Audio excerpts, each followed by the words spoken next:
welcome everybody to Living with Bears, Christian County with Bob Kipfer.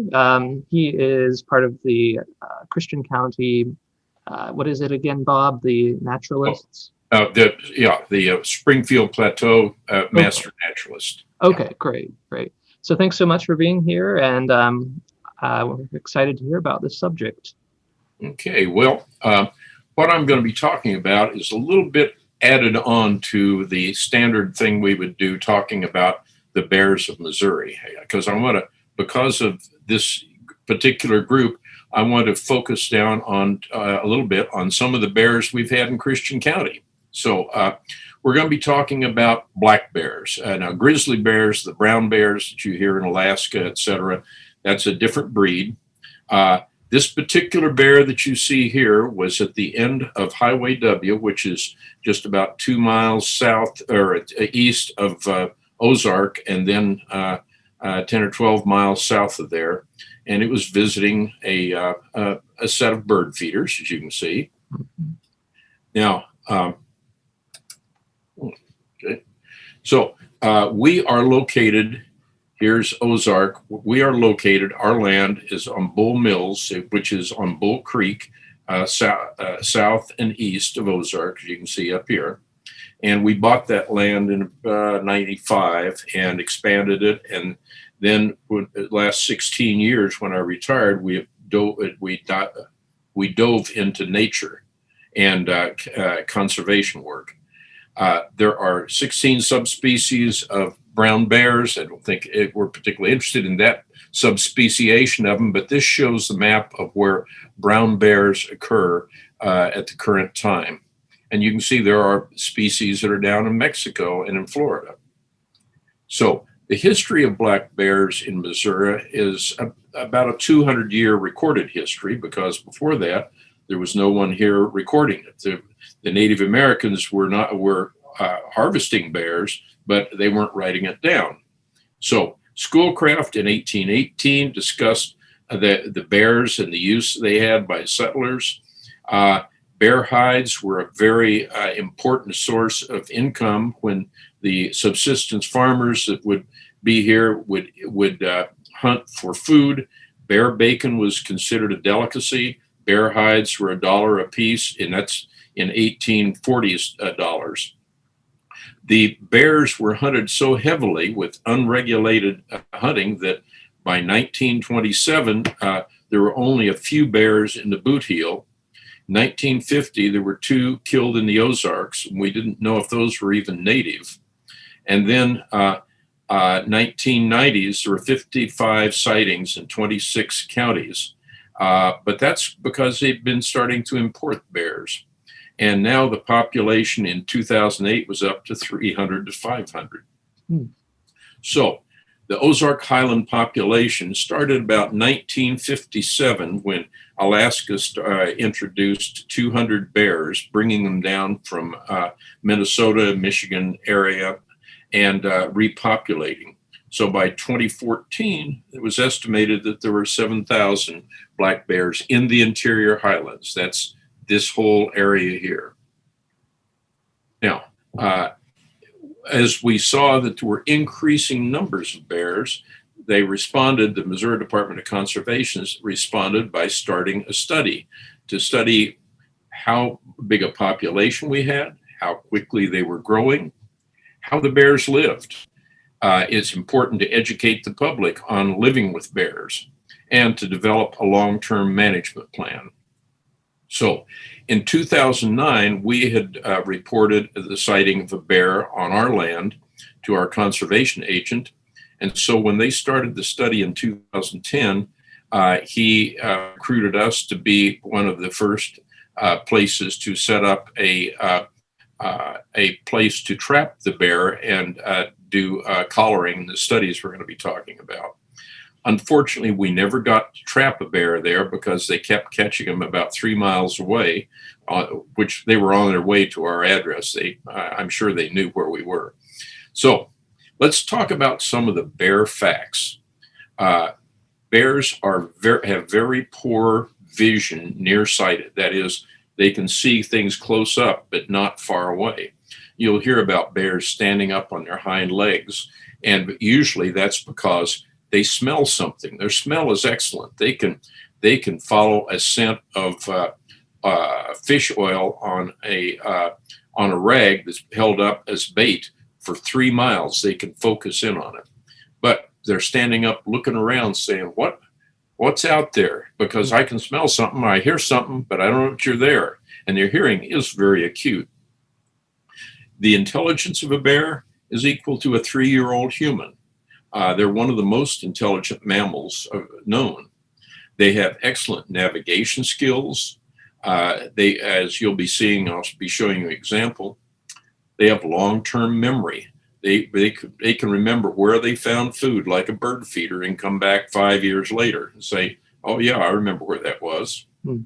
They figure things out, and they're very quick learners. So bears on a move. They have a navigation ability that's better than ours. They can move by dead reckoning, as I'll be showing an example of. They can run up to 30 miles an hour, so you can't outrun a bear. They've been known to swim as far as 5 miles. And as I said, with that excellent long-term memory, put all those things together, they can be anywhere. And you can't outclimb a bear. As this is from the Missouri Department of Conservation. And that you can see it's a collared bear on a game camera. And here come the kids. But he's not quite sure this is such a good idea. So he's kind of looking around, I don't think so right now. So I think I'll go back down. Bears know from the start, as soon as they're big enough to climb, that's the way that cubs escape danger. And you'll see some examples of that. And they scoot right up there. So once they're up there, this is a cell phone camera picture of a bear by a guy in a tree stand for deer. Oh, wow. And it's pretty close up view. Yeah. Fortunately, it looked around and said, "Okay, I think I've had enough." There's been at least one case where they've bopped the bear in the head at the nose to try and make it go down. So, what do bears eat? Well, bears are opportunistic omnivores. And by that we mean that they will eat anything that they can find. So 90% of their diet is vegetarian. You wouldn't have thought of that maybe, but they go for berries, grasses if they have to, all kinds of nuts and fruits, corn. They'll find a cornfield, they'll dig into the corn, and they eat a lot of acorns. The acorn and mast is a major part of their diet at the right time of year. But they will eat insects. They'll break into a beehive, and they will, and that's a problem for landowners that are raising bees. They'll break into it and eat all of the larvae here while the bees are stinging them, and they're paying no attention to it. They'll find ant nests. If they find something dead, or even a wounded or sick deer or a fawn, they will eat that. Eggs, bird eggs, turkey eggs in particular, and larvae of insects. So this is a picture of my wife, Barb, standing by a big oak tree, and these branches you see were broken off by bears. There were scratch marks all over here, and they were up breaking those branches down to get to the fresh green acorns before they were even ready to fall.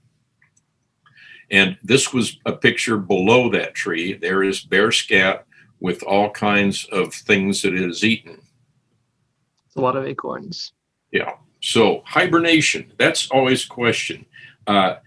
In Minnesota and up north, bears hibernate. Here, we don't use that term as much. They will den, and they'll stay in that den for several months. Their temperature and pulse, however, remain stable, whereas a true hibernator, the temperature and their pulse drop way down. Their breathing and metabolism does slow down, and they sleep during that time. don't eat or drink. They don't urinate or defecate, although they will wake up on a warm day sometimes and go out in our area. But they'll be down for about 3 to 4 months. And they will lose up to 20% of their weight. And so they do wake up for cubs. If female has cubs, they'll wake up, maybe groom them some.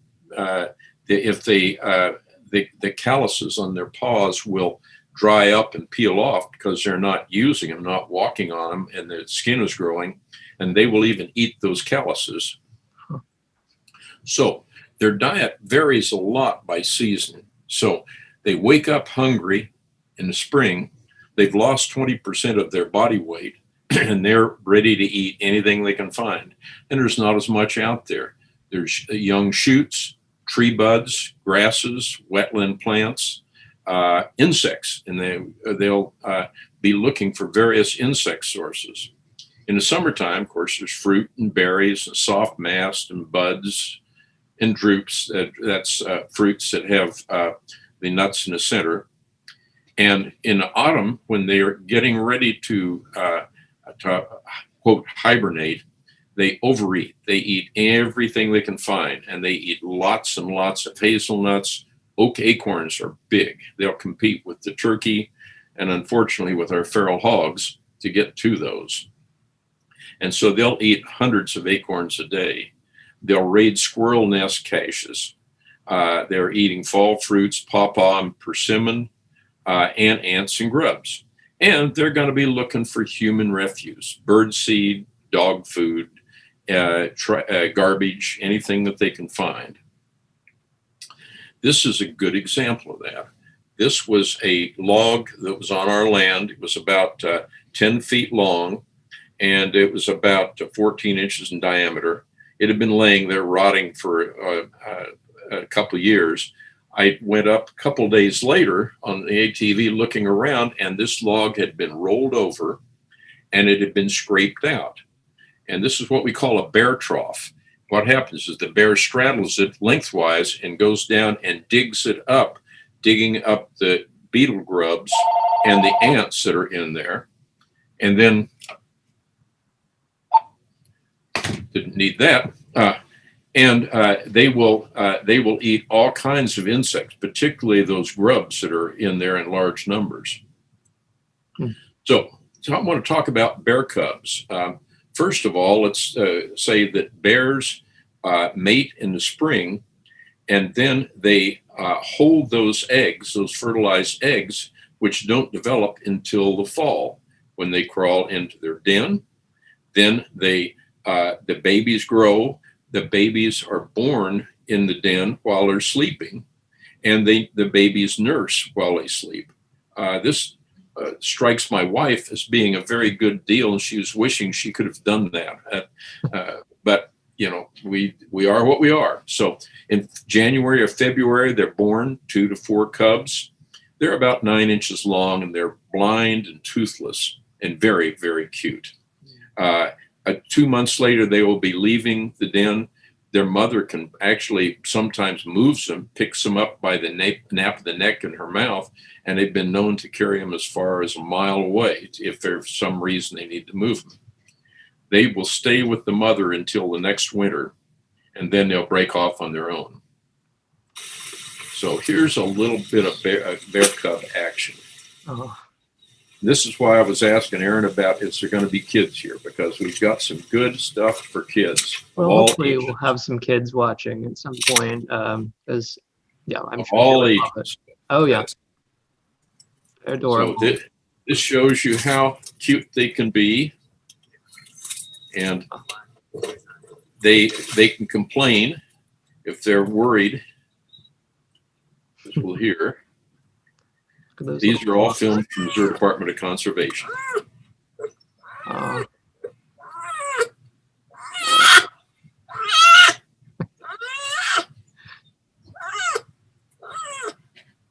So the Missouri Department of Conservation saw that we were having more and more bears, and that can be a problem. And so they did a bear study. It started a bear study in 2010, and We were lucky enough to be involved in that, and stayed with it for a long period of time.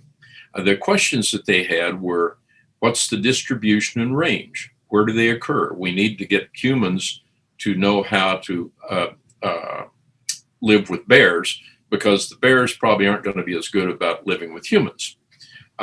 We need to know how many bears. Are they reproducing and how fast? How many males and females? It would tell us how rapidly they're reproducing.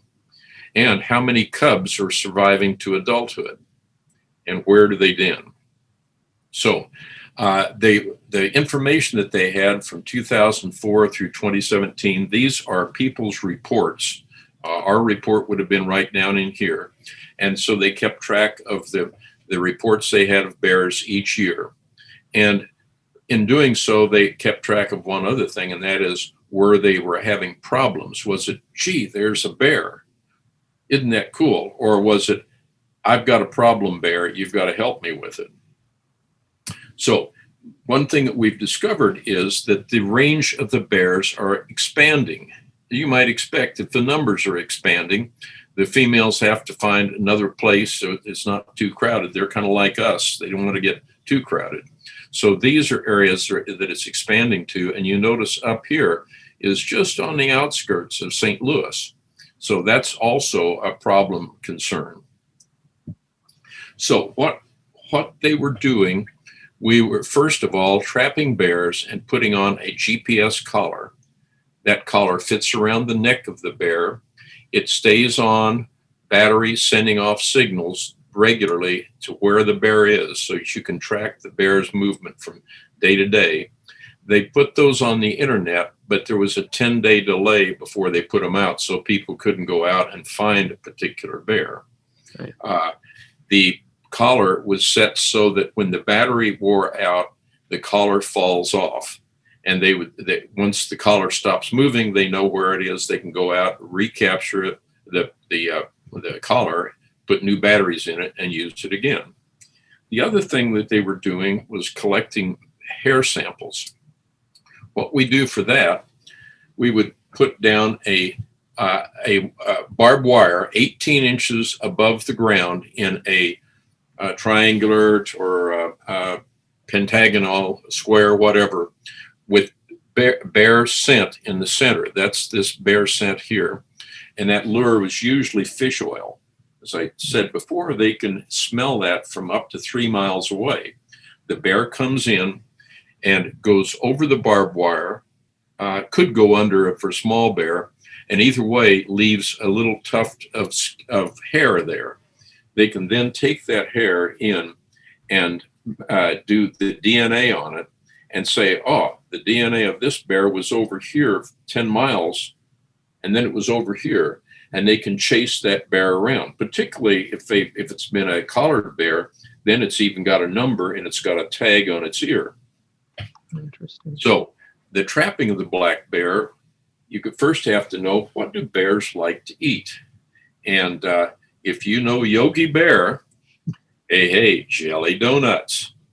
So the initial thing that they were doing was putting out lures like fish oil to drag the bear, to call the bear in, and then putting out day-old pastries, going to Krispy Kreme, to Walmart, picking up all their pastries, bringing them out, and we would put out a couple pounds of pastries at a time, keep refreshing it. Another lure, they could put other lures out in jars with holes poked in them.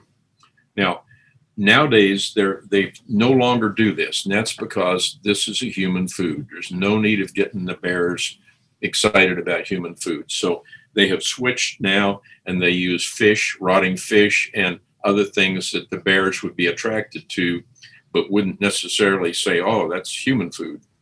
Right. These are pictures from our trap site, which, as I mentioned, we never got a bear. There's a string where the bait or the lure would be. You can see this was the very first year of the study. So that was October 2010. This was one of my better pictures. If you look at this, you can see there's a deer. You can see kind of the ground dug out there. That's where the raccoons have been eating so much that it lowered the ground about 6 inches. And up here in front is a timber rattlesnake. Measuring it, this sassafras leaf, measuring it, this measured over 5 feet long. Oh, yeah. So there was a lot of wildlife going through there. So another way of one way of baiting and catching them was a leg snare, and what that would be, there would be actually they use ceiling tiles, like acoustic ceiling tiles that they put into the ground here. There's a pit there, so it's about 18 inches deep, and they put the food out there. When the bear puts its paw in there, it plunges down, and a snare trap goes around its leg and holds it there. And then they can come in and anesthetize the bear and collar the bear and do the studies. So this was the second bear they caught, bear number 1002. This bear weighed, as you can see, 185 pounds. It was caught on a foot snare. Barrel traps were another way that they did it. You would put the bait in here, the bear crawls in, the guillotine type door comes down and holds it.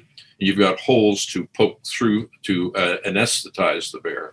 And you got the problem of getting in there and dragging the bear out, which is not fun. Bears sometimes took offense at that. You can see where they've turned this trap over even. And this was from August of 2010. So this is very early in the experience. They later developed some trailers, bigger trailers that they could leave out there to trap bears in a better way. No matter how, you had to anesthetize the bear. This is a bear in a leg trap, and it's being shot with a dart with the sedatives. That was our conservation agent, Brad Jump. And this is Jeff Behringer, appropriately named Behringer because he was the head of the bear study. So this is Devereaux Ridge, 2013. And this was a place where they had leg trapped a bear, and they're going to shoot the anesthetic into it. And you see over here is some of the food that they had, and here is one of the babies that's crawling up. So soon as this shows up and mama's in trouble, the bears climb a tree the young bears climb a tree to get away. This is a pretty good size one there, but This October. So this one's about 8 months old. So, and it's going to complain about its treatment. And there's another picture of them up in the tree. And they're not happy.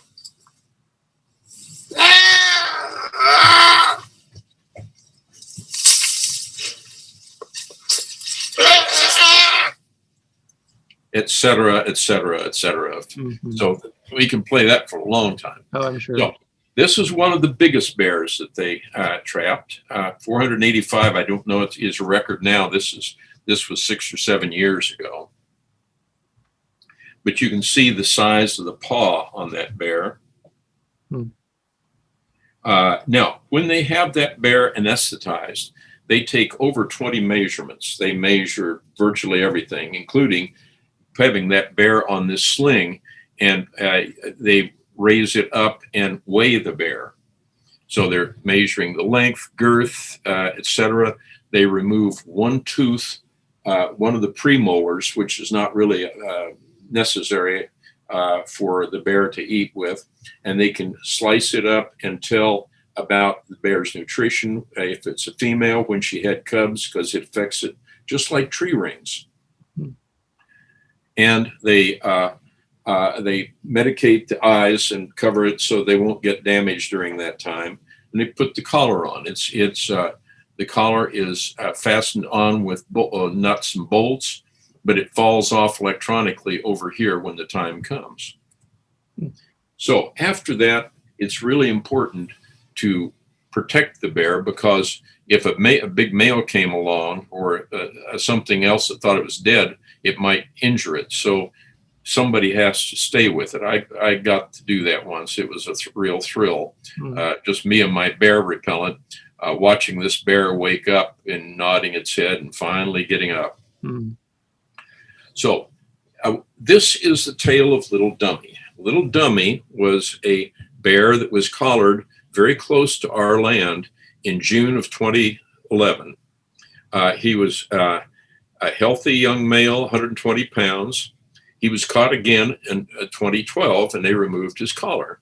At the time they collared them, they also put an ear tag on that is yellow for female or blue for boy, and it has a number on it. So if that bear is trapped again, they can look back on their records and say where it's gone, because that collar, that tag will be with that bear for its entire life.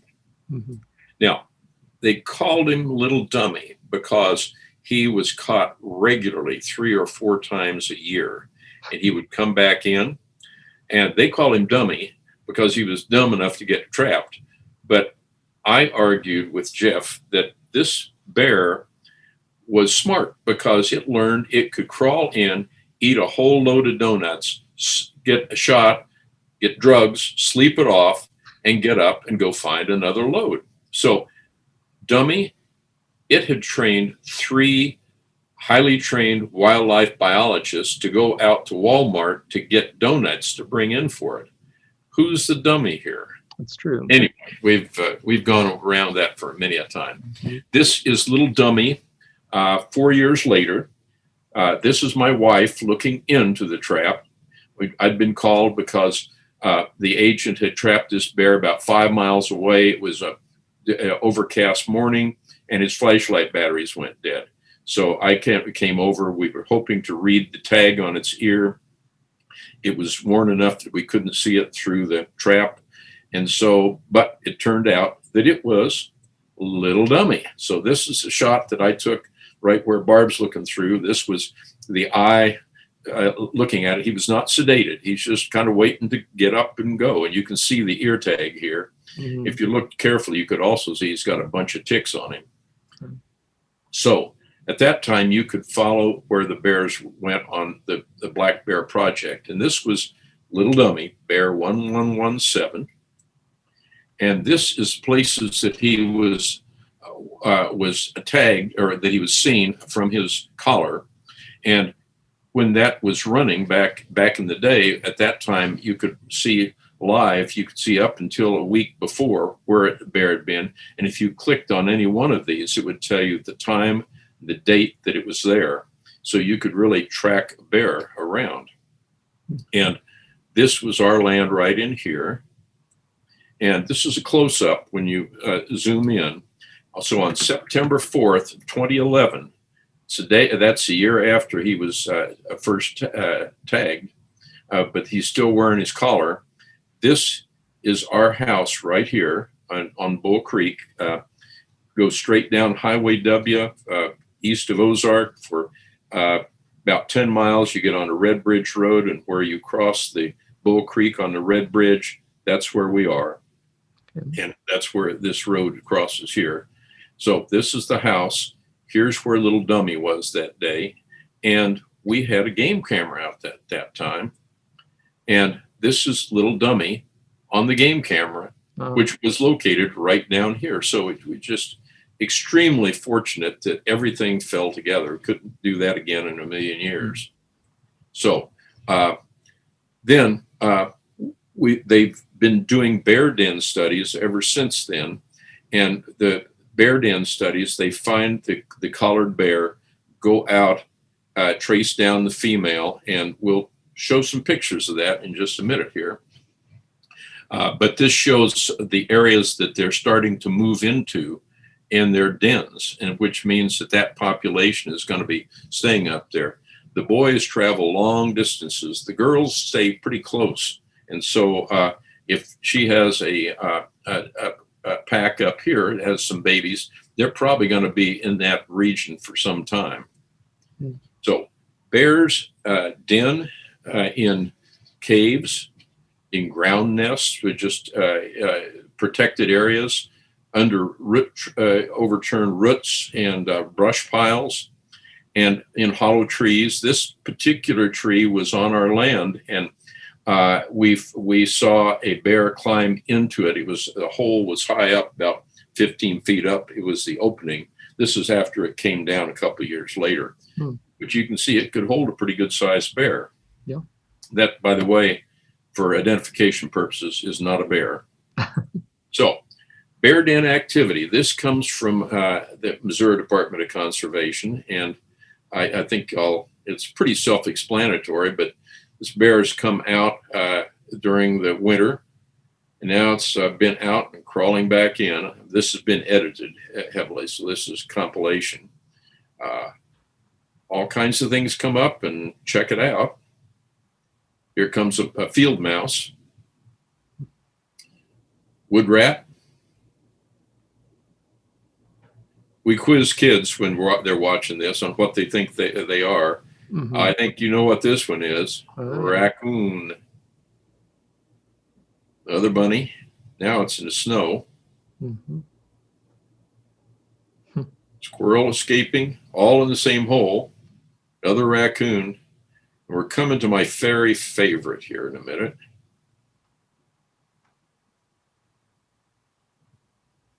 There's a possum. Plunk. And armadillo. Oh, yeah. Oh. The step there. So, and this is here for a close-up. So, going to talk about the 400-mile bear. Interestingly, this bear was bear 1417. What could be more appropriate for a Christian County bear than having a 417 area code? Right. So this was captured in 2014 up on Cobb Ridge, which was just about a mile from our house, but it was not our trap, unfortunately. So they trapped it, they put on the collar. It was 80 pounds, a young male. Now, at that time, it was hanging out around here. This again is our house, and it was on our glade and up into our woods, up into the Oak Hickory forest. Now, this is a compilation of where it was when they collared it, and then they put another collar on it later. You can see at the time you were looking at it, it was hanging around here in October of 2014. Then it shows up trapped and collared up here in 2016, just east of St. Louis. So it's up here in May of 2016. And then June, late June, it's come all the way down here and is roaming all the way around here. This is a young male, and he's looking for love. He's looking for females, and the males range quite a distance, but this one was particularly striking, and that's why they called it the 200-mile bear for the first trip up here, and I refer to it as a 400-mile bear. But you can see it does a lot of traveling. Oh, yeah. Now, how do we study a bear den? Well, you've got a bear that's collared, and it's sending out a signal. And so we're going in, I'm going in, they were kind enough to invite me in on this one, and they've got a radio antenna. It looks kind of like the old-fashioned TV antenna that they walk around, and it's directional so they can follow the signal. And we're headed up into here because that's where they're getting the signal. So by walking around quietly, not talking, we eventually say, all the signals coming from right in from this tree. And so Jeff Behringer, who you met before, is loading up what's called a jab stick. And this has the anesthesia in it, the thing that's going to put the bear to sleep. And he's going to go up to the bear and poke it in and jab it. And it's got a spring in it. So when he pokes in, it fires that juice in. And then he's going to get away fairly rapidly. And we're going to wait to see what the bear does. And then here comes the moment of truth. We waited silently in the distance for 30 minutes. And then Jeff goes back in and says, "Hey, bear, are you awake?" And that's why you get the bucks. Mm-hmm. That's the big job. So after that, they drug the bear out. They started doing all the measurements, removing the tooth, weighing, measuring, all of those things. This was a disappointment because what they're going out for was female bears, hoping that they are pregnant. And this particular bear had not been mated or not successfully mated that year. So, but they get inside the den, they take measurements, they took temperature measurements of what it was like inside and outside, measured the bear's paw. This was the dental extraction we talked about. The tooth they take out his back would be back in here, halfway back for the molars. Mm-hmm. They measure the body fat. They have something pinches onto the anal skin tags, and it can measure the body fat, nutrition, and the degree of hydration. How is the bear dehydrated or not? This had a beautiful blaze on the chest, as you can see, and this was when they're recharging the batteries on the collar, putting new batteries in. And the obligatory picture of all of us that are out there. This is me with the bear, having a great time. The bear's kind of wondering what this is all about. It's starting to wake up just enough to open its eyes. Mm-hmm. And here is the device that we picked it up with, a sling, and it's going to be used to drag it back into here. And so one person's going to go in, pull the bear in, then hold the bear while they pull this sling out and leave the bear with covering for the eyes until it wakes up. You can see the yellow tags on the ear.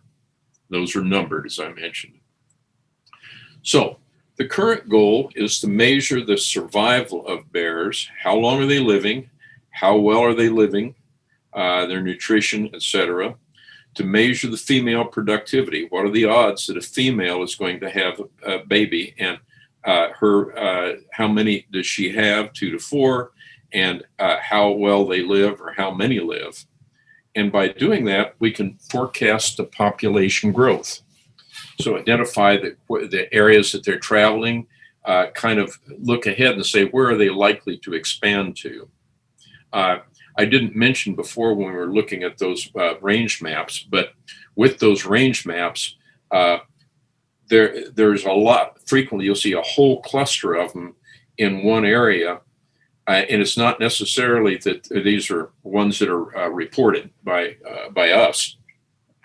But if you put a bear in Greene County, there's probably going to be 30 people that see it. And so that skews the population.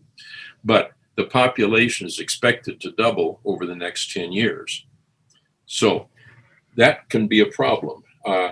Bears living with us, you got to remember that a bear is essentially a great big fat raccoon.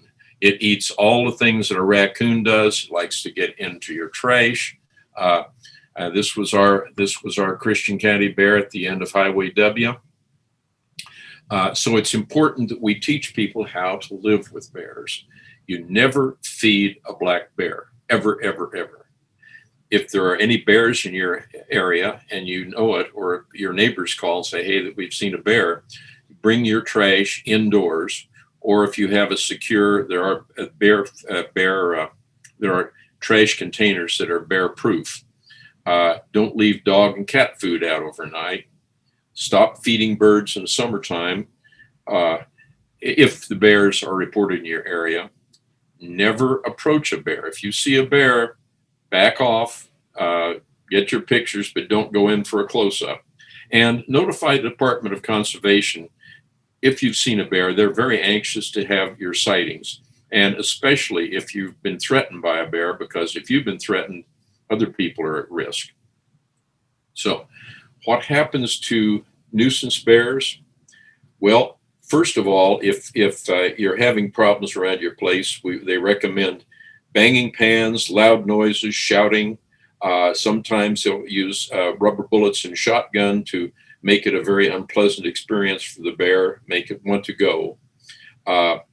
The relocation is something that they used to do with a nuisance bear. Destruction, unfortunately, is something that we frequently have to do.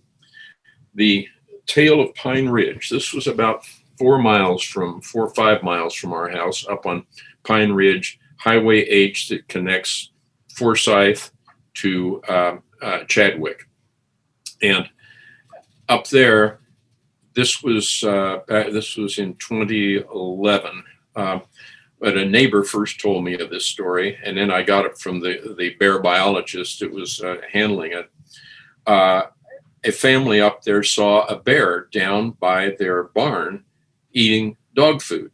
And they said, "Oh, that's cool. I wondered maybe we can get it closer so we can get photographs." So they started moving the dog food up closer. And by the way, I tell this story to the Wolf School, the 5th grade Wolf School, 46 students out of Bass Pro, and they figure out the answer before the people that did this down on Pine Ridge. So they're moving it closer, and they're moving it closer. And they thought, wouldn't it be cool if we could get it up here on the deck and eating that dog food? So they put it on their deck, and they sat on the deck, and the bear came up and ate the dog food, and they got pictures of their bear. Then they went on vacation. And this is where I ask kids, what do you think happened? Well, what happened was when they came home, their door was torn off of their house. The door was torn off of their refrigerator. The couch was totally torn up. Why? What's in your bottom of your couch? I bet, especially if you have kids, that you've got popcorn, candy, stuff in there. Anyway, they called, "We've got this problem bear. You've got to do something with it." Back in that day, this was 2011, they moved the bear to another site, and guess what happened? They started getting reports of more trouble. Nowadays, a bear that's done something like that doesn't get a second chance. It gets executed for good reason, because you could have humans that could be hurt by that. So what do you do if you encounter a bear? Well, first of all, you remain standing upright. Don't climb a tree. You've already seen that that's probably not going to work. If there's a bunch of you, stay in a group. Avoid direct eye contact if you can. Pretend like you don't see it and back up very slowly. You don't want to challenge it, but speak in a calm voice, assertive voice. You can think, we were taught in Alaska to say, hey bear," so that the bear knows that it's a human voice, and don't run, because that may challenge it. And if you see a bear, report it. So the management plan originally is 350 bears in Missouri. The current estimate nowadays is 600 to 800, with an annual population increase of 9%.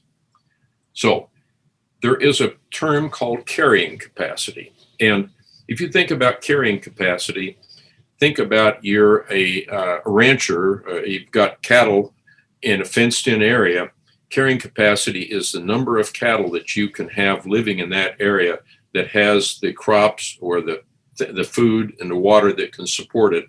And if you had too many cattle in that space, you can't carry it, it can't support it. That's called the carrying capacity.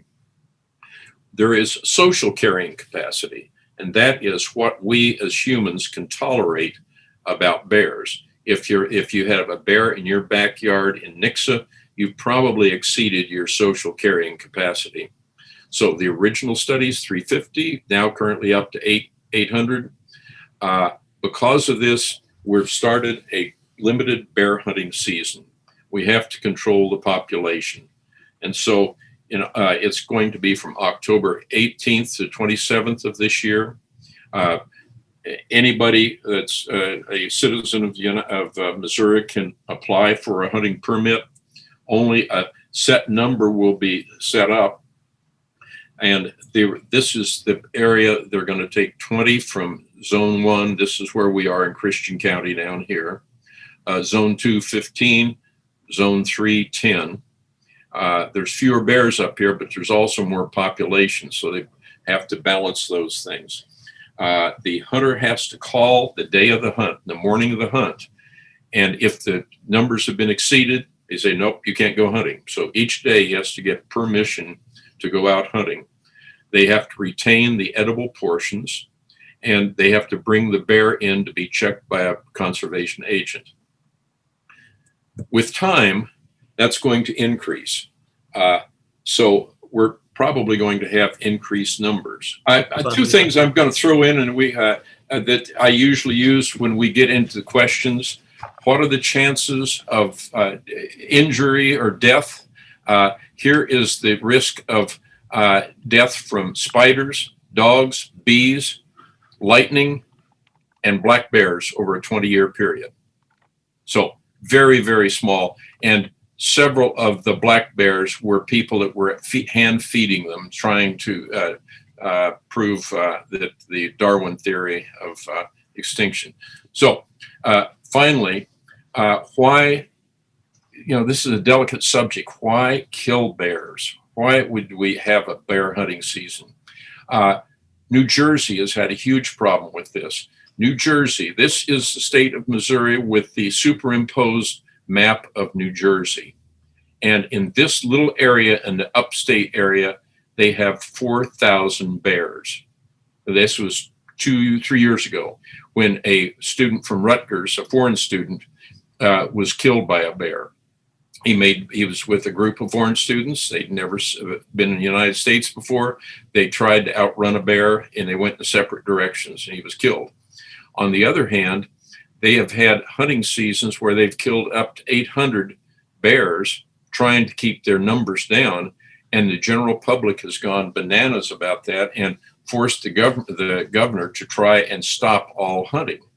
You can imagine what that population could do. So we have a much more measured response here, trying to make certain that we have a safe balance between the social carrying capacity in Missouri and our bears. So that's all I have. And I'd be happy to, if people later on have questions, I'd be happy to field those by email. And otherwise, I think we're all done, Aaron. All right. Thank you so much. This was so much information. I really appreciate it. I think a lot of people will find that interesting. So hopefully we'll get that posted and more people can see it. Okay. Well, that's good. All right. With that, we'll say good night. All right. Thanks again. Good night. You bet. Bye-bye now.